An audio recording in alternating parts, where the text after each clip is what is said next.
उजनी धरणात बुडालेली बोट नदीपात्रात सापडलेली आहे। नदीपात्रात 35 फूट खोल ही बोट सापडलेली आहे। बोट दुर्घटनेत 6 जण बुडालेले आहेत। तर काल उजनी धरणामध्ये ही प्रवासी बोट उलटली होती आणि यामधली 6 जण हे अद्याप बेपत्ता आहेत आणि ही बोट आता नदीपात्रामध्ये सापडलेली आहे।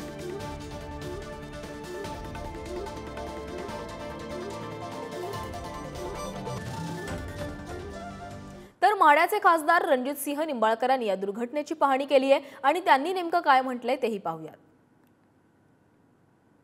रणजितसिंह नाईक निंबाळकर आहेत, तरी त्या आत्ताच घटनास्थळी नदीपात्रात जाऊन पाहणी करून आले आहेत।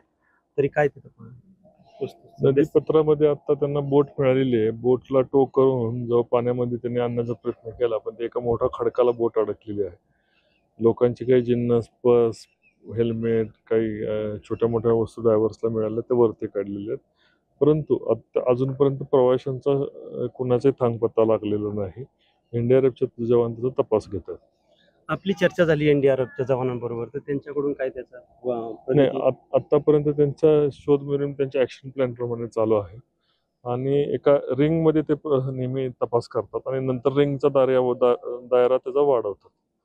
आता स्टेज 2 चालू करतील आणि मग वाऱ्याची दिशा कुठं होतं आणि कशा याच्यावर त्यांचा आराखडे बांधतील आणि मग तपास कार्य त्या पद्धतीने चालू करतील।